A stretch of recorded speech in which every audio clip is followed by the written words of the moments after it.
Right now, 48 degrees. That is the temperature recorded in inland South Australia this week. And if you think your city is safe from what is coming across the continent in the next few days, you might want to think again. Because what I am about to reveal in the next 8 minutes could change how you plan your entire week. Stay with me because at the 5-minute mark, I will show you the exact day and hour the most dangerous heat spike hits each major city, and which 3 cities are about to be smashed by storms most people are not expecting. But first, let me give you something right now. Here is your 30-second reward. The single safest capital city in Australia for the next 2 weeks, weather-wise, is Adelaide. Only 18 millimetres of rain for the entire month, just 2 real rain days. If you are anywhere near South Australia, your odds of a washed-out weekend are almost zero. Daytime highs sitting at a beautiful 26 to 29 degrees, overnight lows dropping to a very comfortable 17 to 19. That sweet spot where it is warm enough to enjoy everything outdoors without being oppressively hot. The skies over Adelaide in February are mostly clear blue, the sun is golden, and the air has that lovely dry warmth that feels like a warm hug rather than a steam room. Sea temperatures off Adelaide peak at around 20 degrees this month, not bathwater warm like Queensland, but refreshing. Perfect for Glenelg Beach or Henley Beach. One warning though, Adelaide sits on the doorstep of the inland deserts, and when a hot northerly pushes down, temperatures can rocket past 40 degrees for a day or two. These heat waves are usually short-lived but absolutely brutal. Keep an ear on South Australia health warnings when they hit. Now hold that thought because what is happening in the cities around Adelaide is a completely different story. Let me paint the picture.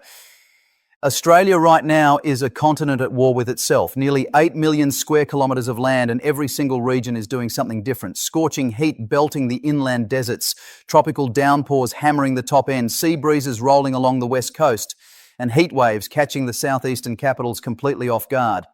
The nationwide average temperature sits around 22.5 degrees Celsius, but that number is hiding an enormous range. While Melbourne cruises at 25 degrees during the day, Alice Springs is cooking at 40. And here is the number that should make you sit up. The 15th of February historically records the highest average daily rainfall nationwide at roughly 19 millimetres. Humidity swings from a bone-dry 44% in the desert to a suffocating 88% across the tropical north. Sea surface temperatures around the entire Australian coastline are sitting at 23.3 degrees right now. That is warm enough for a comfortable swim, just about anywhere south of the tropics, and absolutely bathwater warm up north. But those warm ocean temperatures are also fueling the storm systems that are about to make life very interesting for millions of Australians over the coming days. Now here is where it gets personal. Drop a comment right now telling me where you are watching from and I will make sure your area gets covered in detail because this forecast is about to go city by city and you do not want to miss your region. Let us start with Sydney. The harbour city is doing its classic summer routine right now. Daytime temperatures hovering between 25 and 28 degrees, dropping to a comfortable 19 to 20 overnight. Sounds lovely, right?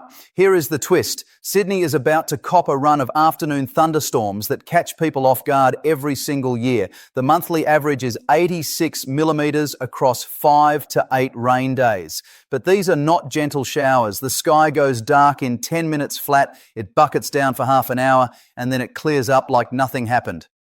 Classic convective rainfall. Hot air rising fast, building towering cumulonimbus clouds, then dumping the lot in one go.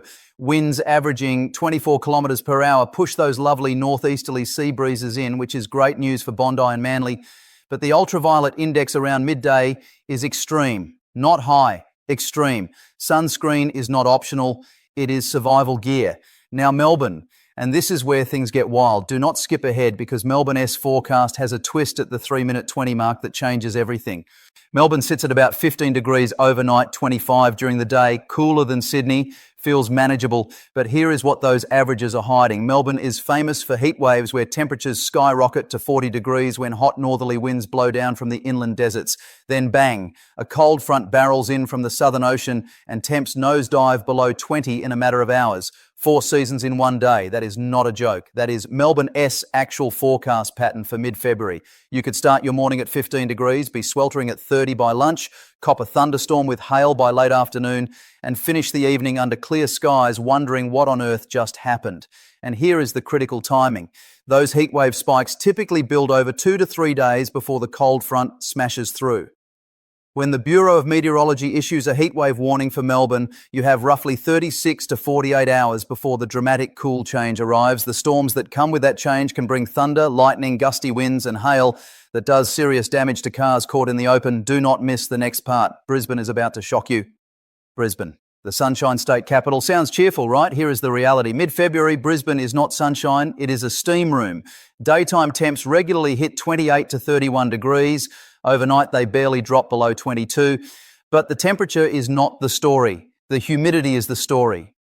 When the thermometer reads 30, but humidity sits at 80%, your body thinks it is 38 to 40 degrees. It is the kind of heat that hits you like a wall the moment you step outside. And the rain. 172 millimetres average for the month.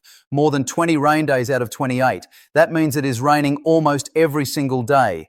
This is the tail end of the tropical wet season, with monsoonal systems pushing enormous amounts of moisture down the Queensland coast. Sea temperature peaks at 27 degrees, which is gorgeous for swimming, but the wet season also brings stingers and marine hazards closer to shore. Always swim between the flags. Now here is the 5-minute mark, and I promised you the exact timing of the most dangerous conditions across the country. Let me deliver on that promise right now. Perth. February is Perth's driest month of the entire year. Total rainfall for the whole month, 9 millimetres, 2 rain days. That is it. Perth is essentially a coastal desert paradise right now. But here is what people miss. Daytime temps sit between 30 and 35 degrees. And when easterly winds drag hot air from the desert interior, they can jump to 38 or even 40. The critical window is between 11 in the morning and 3 in the afternoon, when the heat peaks before the famous Fremantle doctor arrives. That beautiful cool sea breeze rolls in off the Indian Ocean most afternoons between midday and 3, dropping the temperature noticeably. If the morning heat is unbearable, hang tight. The doctor will arrive right on schedule. But between sunrise and that sea breeze, Perth's dry heat is deceptively dangerous. Your sweat evaporates instantly, so you cannot feel how much fluid you are losing. Dehydration sneaks up fast. Canberra. The bush capital has the biggest temperature swings of any major city.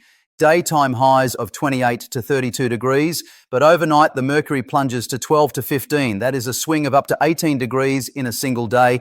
The storm window for Canberra is mid-afternoon, when daytime heat builds those big cumulus clouds and triggers thunderstorms. Sunrise comes at 6:49 in the morning, sunset at 7:42 in the evening, daylight saving time, giving you nearly 13 hours of daylight. Now Alice Springs. And this is where I need you to pay close attention, because this forecast could genuinely save someone's life. Alice Springs in mid-February is one of the hottest places in all of Australia. Average daily maximums sit around 35 degrees, but temps regularly push to 38 or 40. And during extreme heat events, they soar past 42 to 45. Overnight, it only drops to 22 to 24, meaning the landscape barely cools before the sun starts hammering again. The humidity is rock bottom low, which sounds comfortable but is actually dangerous. Your sweat evaporates instantly, and you cannot feel how much fluid you are losing. Dehydration and heat stroke are genuine medical risks. If you are planning a trip to Uluru or Kings Canyon, carry at least 3 to 4 litres of water per person per day. Avoid outdoor activities between 11 in the morning and 3 in the afternoon. Always tell someone your travel plans. And watch for desert thunderstorms that can dump rain out of nowhere, turning dry creek beds into raging torrents in minutes. Flash flooding in the desert is extremely dangerous and nearly impossible to predict. But here is the silver lining that makes Alice Springs worth every drop of sweat. The night sky in mid-February is absolutely breathtaking. Bone-dry air, minimal light pollution, crystal clear visibility. The Milky Way stretched across the desert sky is genuinely one of the best stargazing experiences on the entire planet. Darwin and the top end. This is the peak of the tropical wet season. Daytime temperatures consistently hit 32 to 36 degrees, paired with humidity above 80%. The apparent temperature, what it actually feels like on your skin, can reach 42 to 45 degrees. And nighttime offers almost no relief. with temps rarely dipping below 25 to 27. Rain in Darwin in February is a daily event. Almost every afternoon brings a spectacular thunderstorm.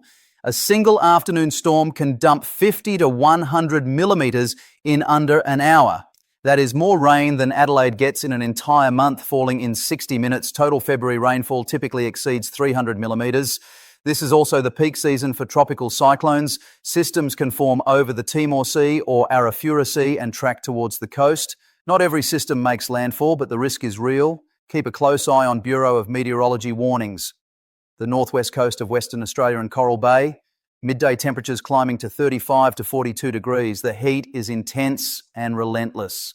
But the moment you step into the water at Coral Bay, you are greeted by the magnificent Ningaloo Reef.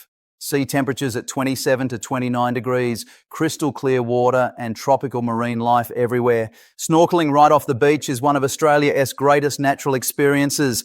Inland Queensland and the Outback. Western Queensland is posting daytime temperatures of 38 to 42 degrees right now. Cracked earth, red dust and heat haze as far as the eye can see.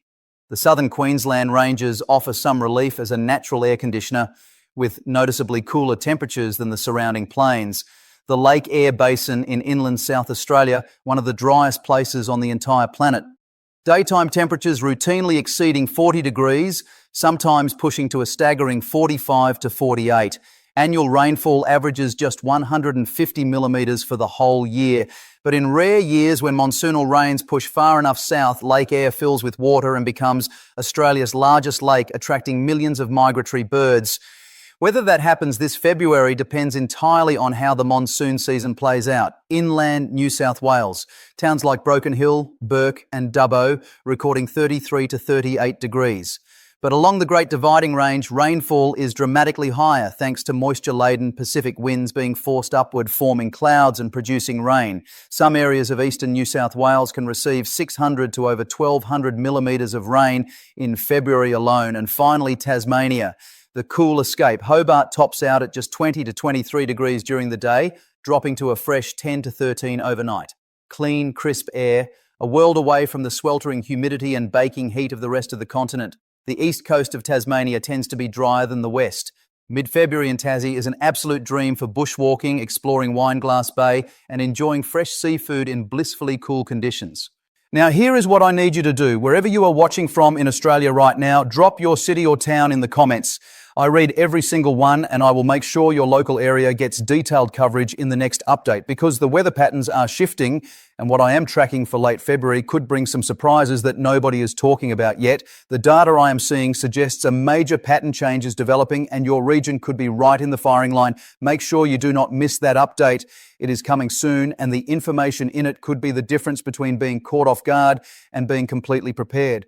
Before I go, here are your essential survival tips for the next 2 weeks wherever you are in Australia. First, sunscreen. SPF 50+, no exceptions no matter where you are. The ultraviolet index down here is ferocious thanks to the thinning ozone layer in the southern hemisphere. Slip, slop, slap is not a suggestion, it is a necessity.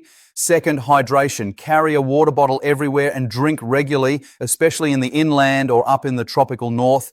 Dehydration creeps up faster than you would think, particularly when your body has not acclimatized. Third, keep your eye on the Bureau of Meteorology app. Download it, check it daily, trust it. Australian weather can change on a sixpence, and that app is your best mate for staying across what is coming. If you want the least rain, prioritise Adelaide, Perth and Melbourne. If you want the wild, dramatic experience of the tropical wet season, get yourself up to Darwin and the top end. And if you want to escape the heat altogether, Tasmania is waiting for you with open arms and 20-degree days that feel like paradise after the furnace of the mainland. Remember, comment your location below so I can cover your area in detail next time. I will see